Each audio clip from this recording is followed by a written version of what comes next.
In this episode, I had the opportunity to talk to Aubrey Terrazas, who is co-founder of Palate Club. And this is a special episode because we're talking more about wine on Crystal Uncorked, which you think we would talk a little bit more about wine, but it's been more business heavy and life topics. So I'm stoked because I know a lot of you listening love wine like I do. That's what brings us together. And Aubrey has a wealth of information. I mean, we barely scratched the surface on what she knows. There's so much to know, which we talk about in this episode, but she shares some really great tips with wine. We talk about the wine that she recommended. It was so nice to have more of a conversation about the wine that we're drinking.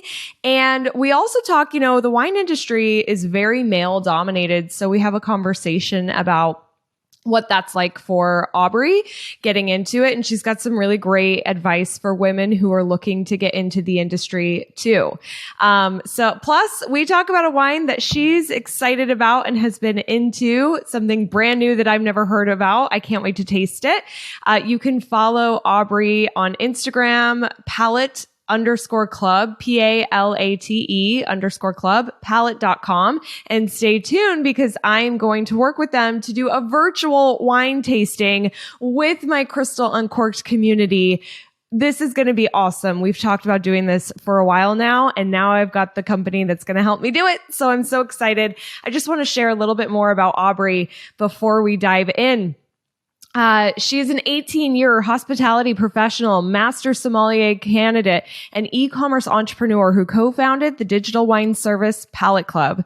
Beyond leading the international wine buying for the team, Aubrey used her experience of tasting hundreds of wines each year to identify over 200 wine traits, the core data that Palate Club uses to expertly match wines to your taste, which I think is so cool.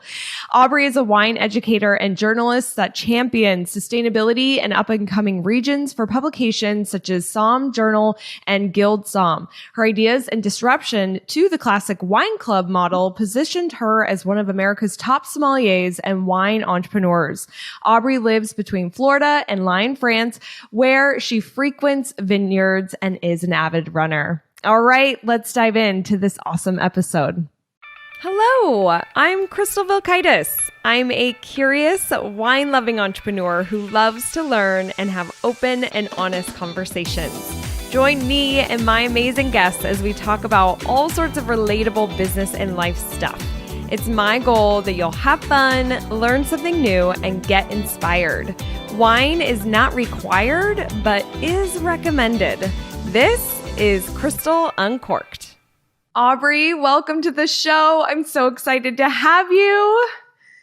Thanks. I'm excited to be here. Yeah. So we're going to kick things off with what we're drinking, which I asked for your recommendation because you are the pro in this space and we are in different time zones. You're in Portugal, right? Mm-hmm. Yeah, I'm in the south in the Algarve. Which looks amazing. As I was checking out your Instagram account, like it just looks like you are living an amazing life down there. So this wine, Ramos, which I hope I'm saying correctly, is a red blend. Will you tell everybody about this wine? And is it the same wine that you're drinking now too? No, it's not. I tried to get something similar, but it can be really hard. They're just different wine markets, and so you never know exactly what you'll find. But yeah, so you have a dry red wine from a port house, which is it's not a super new trend. I forget exactly what year, but it was, in the last maybe 20, 30 years, they started doing that, if not sooner. So it's Touriga Nacional, Touriga Franca, Tinto Roriz, I believe. In general, they can use a mix of different red grapes they use for port. But what's great about it is I really love dry red Portuguese wines from the Douro because they have a lot of fruitiness to them, but they still sort of have that nuanced old world underlying notes. So really great structure, great tannin without being overly tannic or acidic. So it's pretty easy to drink still and very fresh on the nose, but still, dry and complex on the palate. Love it. I really loved this wine. I will be getting it again. Great to I hear. was hoping that I would have a glass last night and then have another. I have an interview tonight for Crystal Uncorked. But my boyfriend and I finished the bottle. We were like, this is just so good. It's so good. Now, what are you drinking? I'm drinking the cheap version of what you have. I would have gotten the same one, but honestly, I'm just on holiday sort of, and so there's not really a good wine shop in the town that I'm staying in right now. So I had to go to a local grocery store, which, I mean, in Europe, you spend €6 on a bottle and it can still be really great. And this one's not bad. But it's another red blend. I almost am embarrassed to show it because yours is way nicer. But I will. So this one is made just for a grocery store called Lidl, which is in Europe. But it's the same thing. It's a Reserva red wine from the Douro. It's dry. It's made with a similar grape profile. Mine has a little bit more Tinta Franca, which is kind of like Cabernet Franc in that it has these floral spicy notes to it, but still pretty fruity. And mine's just less complex than yours. Okay. I really love Cab Francs. I am so learning the wine world. I just love wine. I love learning about it. I love tasting. I love learning other people's palates and what they like. Everything wine is just so I'm very curious by. So I don't know very much yet. I am very infancy in this world, but Cab Franc. So what was the grape? What was the name that is similar to Cab Franc that you just said? Tinta Franca. Okay. Awesome. I'm going to have to look for that because that was amazing. As I was drinking this, I was definitely fruity, spice, and I got a little floral on mine too. Would I have gotten a little floral? Yeah, definitely. Mm-hmm. Okay. Awesome. Love it. Okay. Let's dive in. I want to hear about how you got into the wine industry. Yeah. So I actually started waiting tables when I was 14.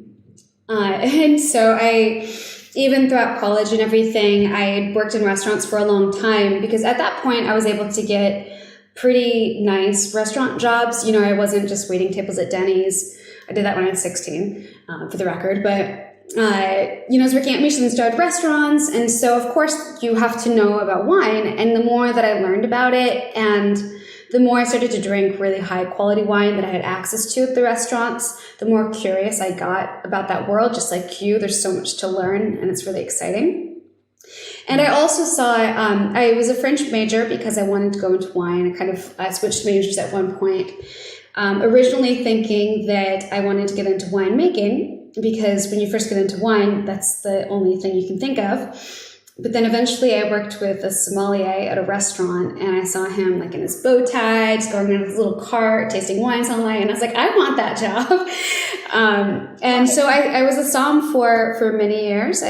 After that, I started to take more courses and really focus on that. And also, if you do work at a restaurant as a sommelier, or even as a waiter, actually, I should say, if you work with a somm, you're very advantageous to learn about wine because they kind of take you under the waiters that are interested in wine under their wing and will show you the good wines that they're opening up. And I think my first big wine was Penfolds Lagrange, which is, at the time it was already a $700 bottle on our list. Wow.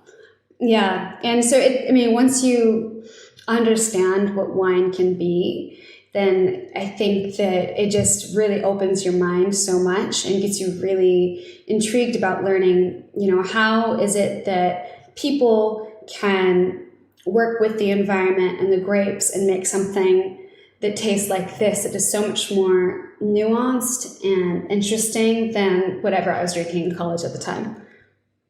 Right. Totally. It's fascinating. This world is fascinating. And I looked into some sommelier courses and what that would look like to become. It seems really intense. It's quite a process, isn't it? Yeah, I mean, so you can be, it's a profession, first of all. So you can be a som without doing any sort of wine certifications. And many people do just through experience of working in restaurants and learning about wine on their own. But if one is to pursue the Court of Master Sommeliers, whether they're going all the way to the Masters or even just to get to the certified level, it is pretty intense because you really need to know all of the world of wine. So you need to know, these native Portuguese grapes. You need to know the Menoir yield for random regions in France. You need to know Greece. You need to know Argentina, especially in the U.S. market where we truly work with wines from everywhere. Right. Right. It's pretty amazing. That's cool. I didn't realize that you don't have to go through such rigorous program, that there's kind of different levels to it, which makes sense. Now tell me about, I'm so interested in Palate Club. I think it's brilliant because it's a way, how I see it's just a way to really teach people what they like about wine, what kind of wine that they like, and really match their palate to different kinds of wines. I would love for you to tell my audience about Palate Club and how it was born. Yeah, so Palate Club was founded by Nicolas Mendihera, and he was a French guy. He grew up, he was an entrepreneur in France. He had a travel company, blah, blah, blah. Not blah, blah, blah, but, we'll move on. Making a long story short, he moved to the States about 5 years ago and was really frustrated standing in front of these walls that have hundreds of labels. And even though he knew a little bit about wine, it's kind of hard to find wines that you'd like because there's so much out there. And there were at the time some wine delivery services, even companies already that match wines to your taste. But there was still a lot of consumer friction points because, first of all, the companies like wine.com, which are great, I don't mean to knock them, but bigger companies have to buy from bigger wineries. And so you kind of see the same brands over and over and over again. A lot of the wines that you see on wine.com or something would be the same that you might find at the supermarket. And then the companies that matched wines to your taste were actually buying bulk juice and making at a parent company in California, for example. And so it wasn't actually very accurate and it wasn't providing premium wine. And so he wanted to make it easy for people to find wines that match your taste, where you can learn about wine and also have the experience of easily just discovering new bottles from around the world that you already know you're going to like. So I joined pretty much from the beginning. And I'm considered a co-founder. I helped with the wine buying content as well as developing the algorithm by identifying 200 different wine traits that could be found in wine. So we worked with data scientists to develop an algorithm. So when you rate the bottles, it basically feeds into our system, and the more you rate, the more we kind of discover the nuances of your palate. Like Crystal really wants high acid wines. That's important to her, but her fruit profile might vary. So maybe we are always kind of leaning towards higher acid wines, but sometimes black fruit, sometimes it's old world, sometimes it's new world. That's incredible. So 200 palates, 200 wine tastes, like how that sounds like so much to me, but it also makes sense. I mean, how did that kind of get brought to this world and through Palate Club?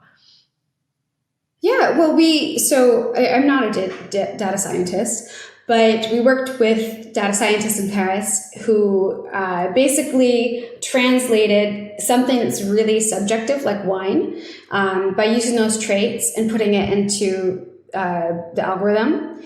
And so every time that we buy a bottle, we rate it as a sommelier. So that way we identify around 30 or 40 traits that are found in the bottle. So that way the customer, like you, can just rate the bottle, and that tells us a lot about your taste just from how much you like it. Right. Okay. That makes sense. I love it. So like for me, I learned this, and I would love to know what your thoughts are, because I've always wondered if it's like legit. But we did a wine tasting in Temecula, and the woman who was pouring said you should always look at the alcohol percentage, because you'll start noticing that you like certain wines at a certain percentage. And so the wine that I liked that day was more of the bold, and it was 14% or higher. So when I'm standing in front of hundreds of bottles, like you talked about, trying to pick something, it's so intimidating. I will often just look for some of the types I know I've liked and then the alcohol percentage. But I've also tried Pinots that are 12 to 13 that I've liked. I tend to be more in that bolder, but what is your take on using that as a system for finding wine you like? I think that any trick that a new wine lover can use to eliminate choices is helpful. But to your point, I don't think that as a standalone trait is enough information to decide whether you're going to like a bottle or not. And that's why, we use those other traits, because maybe, you do like bolder wines, but maybe that could also be a tannic Pinot Noir, for example. Right. So it's not just the alcohol. Maybe it's something else about that bold wine that you like that besides the alcohol percentage. Right. Exactly. Okay. That makes sense. It's kind of my first step of qualifying as I'm learning and exploring more. Okay. Just out of curiosity. Yeah. Sorry. Just out of curiosity, what alcohol percentage is the wine that you drank last night? 14. It's Perfect. 14. Yeah, I know. It's great. And it's funny because on the site that I sent you to take a look, where I knew I had local access to wine, which is Bevmo, like our big liquor store here in California, they say that people that buy this wine also buy Joel Gott, which I don't know if you've tried Joel Gott. It's a California winery here. And I just love Joel Gott for the price point. It's such a great wine. It's such a go-to. And so that was cool to see that they are kind of similar. Would you say that those are similar wines? I think they definitely have some similarities, and that they both sort of have that fruity profile, a little bit floral, very structured. I think that there's more of those secondary notes in the wine that you're drinking, where it has, some maybe black pepper and some potpourri, some kind of more minerality to it. But I think structurally they're pretty similar. Okay, cool. Yeah, it was seriously like a great pick for me. Great. Yeah, I know. So my boyfriend and I, Dustin, we lived in Italy for a month. It was just kind of like this great vacation. And we were there for a friend's birthday that we just turned into a month-long tour around Italy, which was great. And we drank wine every day, of course. And sometimes it would be more than a glass or two. And we were never hungover. And we're like, why is it? So we were talking to one of the winemakers as we were tasting, and she was sharing that she came out to California and did tasting, and she had such a bad hangover from the sulfates that we put in wine. I had no idea about that, which, thinking about it now, it makes sense. But but the thing is I feel like every bottle that I see contains sulfates, unless I'm really looking for that like organic wine, and they're kind of hard to find, but I feel like more are coming to the market. I'm hoping so. But I know that you're into the sustainably sourced wine too, and I would love to hear more about that. Like, does that mean how it's grown, and the ingredients? Is it both of those, as well as are there things that we should watch out for, like certain ingredients to try to stay away from, so we can have more of like a clean wine? Yeah, well, so there's quite a bit to unpack there. First, the sulfite thing has been very trendy, but honestly, it's a little bit misconstrued, because sulfites are naturally occurring in fermentation. And so, to your point, they're in pretty much every wine. Now, there are some lower quality wines that maybe add a lot of extra sulfites to sort of cover up flaws or bad winemaking, and maybe that can give you a headache. But I mean, dried fruit has way more sulfites than the average bottle of wine, and you're not getting hungover or a headache from drinking, your banana chips. So it's Right. I think it's a little bit complicated, but I don't think you should specifically avoid sulfites. I do think that not natural wine, I want to be careful with that because that's a whole other world that we can get into. But sustainable wines, I do think, have less hangover, which makes sense. Wine is very difficult for consumers because they don't need to list their process or their ingredients in the same way that other food products do. So if they can use other things in it, and we don't know exactly what their process is. And even something like chemical spraying might affect your headache or hangover in the morning. Sustainable is an umbrella term that basically covers all of the methods of sustainability that a winery could use. So that starts in the vineyard, their choice of not only choosing to use pesticides or not, but also, are they doing regenerative farming that helps the soil to stay alive through monoculture, such as a vineyard? Are they reducing water waste, both in the vineyard and in the winery? Even down to their packaging, because I think very few people know that the biggest carbon footprint from wine actually comes from the bottle itself. It makes up like 50% of the carbon footprint because it's harder to recycle and it's heavier. So it takes more fuel to transport those wines. So there are a lot of different things that could make a winery sustainable. In the United States, we labeled organic. They have to have very, very small amount of sulfites. It's almost impossible to achieve without being no sulfite. So oftentimes you'll see made with organic grapes. And that's also pretty reliable too, because it means that it was grown organically, but maybe it just has sulfites and they just used minimal intervention. Okay. Fascinating. There really is a lot that goes into it. I mean, this is so silly, but it made me question. I feel like you're seeing more boxed wine, and I feel like boxed wine gets like a bad rap because it used to be just so cheap, right? Mm-hmm. But I have tried some boxed wine that I like, and I feel like that would be more sustainable. What are your thoughts of boxed wine? Yeah, it's definitely more sustainable, and honestly, for the wineries to be able to make that shift into making more boxed wines and more canned wines, even in Tetra Pak, which is kind of like the milk carton material, we need consumers to trust that the wines can be good. And I really think that's starting to shift as more wineries are kind of championing that and using those packagings. But just keep in mind that it doesn't age as long. For most people, that's fine because most wine gets consumed the night that it's purchased. But a canned wine is really only good for like 6 months. It's something similar for boxed wine. It stays fresh longer in the box once you open it. But in terms of long-term aging, it's only good for, a year maximum. Okay, that's good to know. And I'm glad that you brought up cans too, because I was in Kansas City last week for a show, and I ordered wine, and they bring it up, and it's in a can, and it was my first time having wine in a can, and I was like, all right, let's try this, and it was so great. I do think that there is this consumer education of that you could still have good quality wine. Doesn't always have to be in a glass bottle. So I hope we see more of that too from sustainability perspective.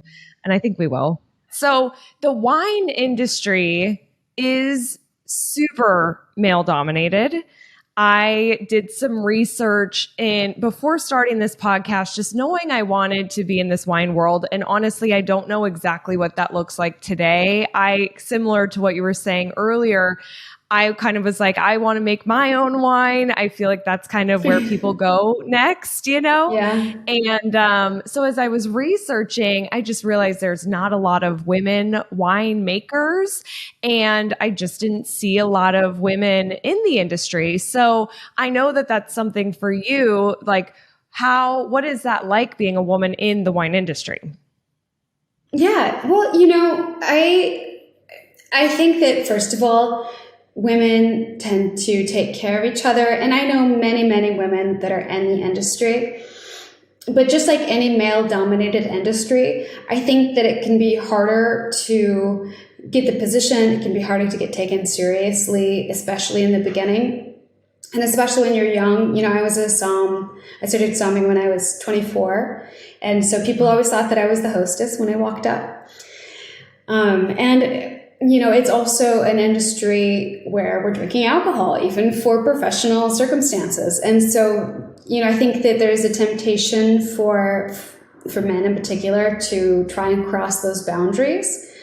So you really have to be very firm with your boundaries and be very clear that you're there for professional reasons. You can, still play, but, not have the temptation to go the easy route and, I don't know, maybe this is something we can cut out, but I'll leave that up to you. Yeah. I think that sometimes women feel pressured to put themselves in a dangerous situation because they think it will advance their career. And maybe it does in the short term, but I don't think that that's doing women any favors either. It can only get you so far as well. I think you kind of get pigeonholed. And so it's harder for us because we have to really make those choices, and we have to be a little bit stronger, and we have to be twice as good as men as well, because, people will immediately want to discredit us or think that we're stupid, or think we don't know. And I mean, it has been frustrating in the past when I see male colleagues who get promotions faster, or even at tableside when I was a sommelier, and a waiter who knew nothing about wine but had a French accent was able to, convince tables that they know something, whereas I had to really, show my knowledge from the beginning to get that trust. Wow. So what kind of advice would you have for women who are just starting to get into this industry or are in it, but struggling a little bit with the gender bias? Yeah, well, first of all, I think that it's important to know what your goals are and what your voice is from the beginning, especially in the world of influencers. I think that it is very tempting to sexualize yourself, which is totally fine. There's nothing wrong with that if that's your voice and if that's who you are. But there's that temptation because we have these vanity metrics where you get a lot of likes if you have a nice bottle and a butt shot. But if your goal is to be taken seriously, then unfortunately you do kind of have to set those boundaries. You can still be sexy, you can still be confident. But maybe that's channeling Beyonce instead of Kim Kardashian, if that makes any sense. Making sure that you still hold your power and you show that you're knowledgeable, and you can be, beautiful, and you can be a woman and still feel feminine while also, being a powerhouse and really knowing your stuff. Right. Great tips. It makes me think, I feel like I'm in the social media industry as well with my company. And I know people can get very caught up in, like you were saying, the vanity metrics and kind of lose yourself. And I recently did an episode about, for me, I'm just a naturally competitive person, which can be good, but it can also be challenging. And I will look to see what other people are doing and feel like, oh, I'm not as far along as them. And you start measuring. And I realize I really got to stop doing this and just really focus on me and try to compete against myself, right? And not other people. And I think there's an element of that too, like you said, of really what are your goals? What is your voice? And then it's kind of stay in your lane, right? Just really focus on that. Don't compete. Don't care about all those metrics. And I really do believe that if you can stay true to you, that's what people love, right? And it takes that patience, but it can really then get you where you want to go in a way you want to get there. Mm-hmm. Yeah, I think that's good advice in general for women pursuing a career, is to stay authentic, because it can be, you have a lot of pressure from so many different areas. But if you keep your goals in mind, and if you just remember who you are as a person, then I think that authenticity really shines through in what you're trying to do, and people respect that. Yeah, I agree. Now, okay, so speaking of social media, because I often will ask my guests their favorite social media platforms. So first of all, I'd love to know that. Which one do you spend most of your time on? Ooh, so it's traditionally been Instagram, but honestly, I feel I've been kind of pulling away from that for the past year. And maybe it's in part because of the vanity metrics. Like, I think maybe I moved to France 2 years ago, and I definitely noticed that my engagement started to drop a lot. And I think there's, something in the algorithm that doesn't show as much to your base that you had before. And also because I am really interested in sharing ideas about sustainability, about impact, about diversity in the wine industry. And it's not a great platform for that, really. Or it can be, but, it's more challenging. So I've been actually very active on LinkedIn lately. And even Twitter more often. But yeah, I think that Instagram has been my baseline for a long time, but we'll see how it goes in a year. Okay.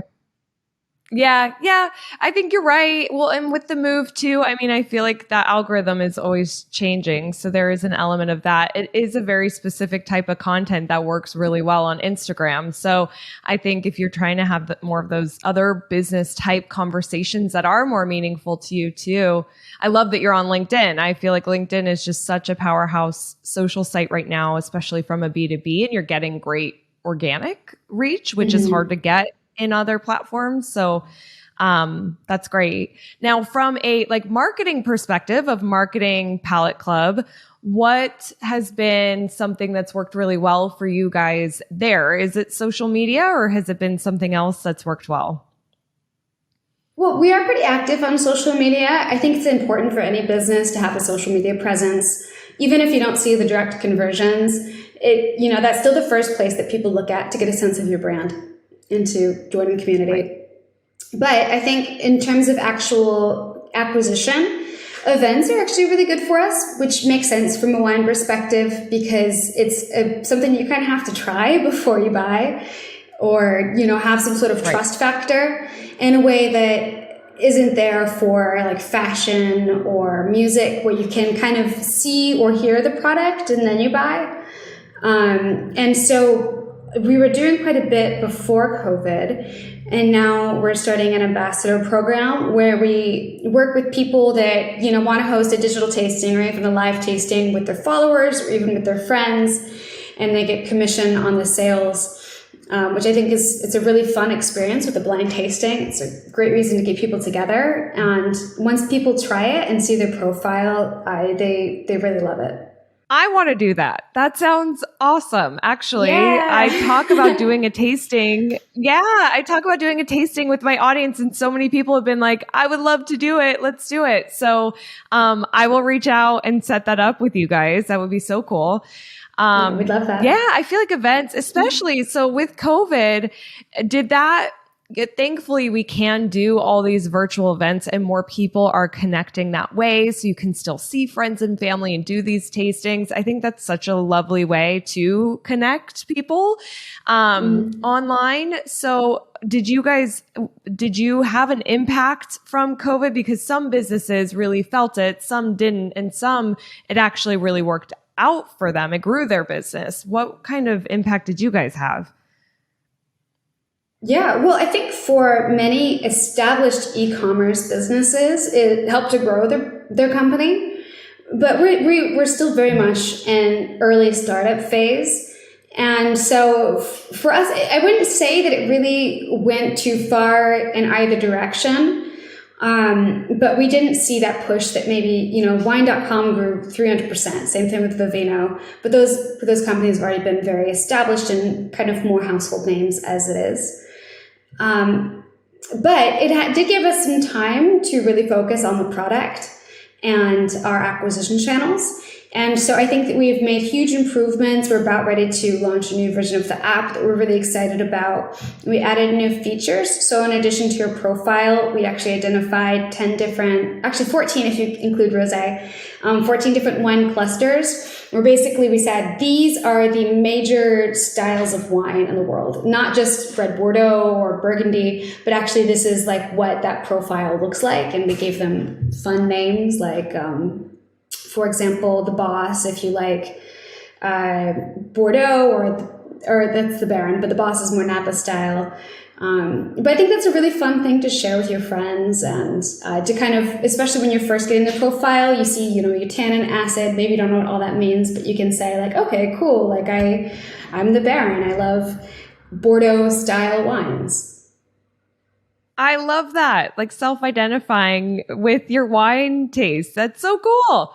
Yeah. I can't wait to check that out. I love that so much. So it sounds like you guys were very productive during that time. And as a startup too, you're probably just continuously working on new features and figuring out what the audience needs. And I kind of love the startup period of a business. I think it's so exciting trying, just to build it. And I just love what you guys are doing. I think it's so smart. And I can't wait to be more involved and have more people check it out who I know and do this tasting. I want to know before we wrap up here, is there a wine that you are just like, you're loving right now, or it's surprising you, or it's something that you didn't like before, but you're really into, like any kind of thing a trend right now that you're loving? That's a great question. Well, I've obviously been drinking a lot of Portuguese wines this summer because I've been in Portugal for 2 months. And I normally live in France. So in Europe, you kind of find the local wines more or less. Specifically, we spent a month in Madeira. Have you had Madeira wines before? No. Okay, so it is a fortified wine, which I think that a lot of people are turned off by sweet wines. But I think that there's still a place. And a lot of Madeira has a bigger range of sweetness as well. For me, port can be very kind of heavy and cloying, whereas Madeira does have a drier style where it's really maybe more off dry, and it works really well for pairings, for aperitif, and it does range into sweet, which is great with a cigar or chocolate. And so I think that there's a lot of quality. It has such an interesting story to it too. And there's actually a huge relationship with American history because of, the colony. Madeira was passed through Great Britain and then came to America. And the Declaration of Independence was actually signed with the glass of Madeira. Oh my gosh, how cool. Mm-hmm. Okay, totally checking out Madeira. Madeira. Madeira. I am checking out Madeira. I really actually like port. I prefer port than like any kind of sweet. I'm not a big dessert person, but you're right. Sometimes it can be like almost syrupy, and I would love to, find something new. So awesome suggestion. Of course, I feel like you probably have a million amazing suggestions. I got a sampling of that with Ramos. Anything you want to leave my audience with, Aubrey, before we wrap up here? If anyone is interested, and we talked a lot about pursuing a career in wine, and it is such a fun industry. And I also just want to say, learn to love learning, because it's endless, the things that you can know about wine. And it's very important to be humble, because you'll always be surprised with what you can learn. That is such excellent advice. I feel like I'm a life learner, and I often say I love learning, and that this industry is deep with education. Like, I feel like it's endless. Yeah. Thank you so much for sharing some of your knowledge with us today. This was so educational, and we want people to check you out. It's on Instagram. It's Palate_Club, which we will link to all of this. PalateClub.com, Aubrey? Yeah, it's Palate Club. Sometimes people want to spell it like a wine or like a color palette instead of like a mouth palette. I'm on LinkedIn, Aubrey Terrazas. You can find me there. Awesome. Thank you so much for your time. Everybody, go check out some of the wines that Aubrey recommended. We'll link to them. This was so great. Great meeting you, Aubrey. And cheers with my empty bottle of wine. Cheers. Cheers. Thank you. Cheers. All right, everybody. I'll see you on the next CU. Bye-bye. Thank you so much for listening. Are you on Instagram? I'd love to see pictures of you listening to the show, a screenshot of your favorite episode, and or your favorite wines. Share them with me. Just follow and tag at Crystal Uncorked. I can't wait to see you there. All right, I'll see you on the next See You.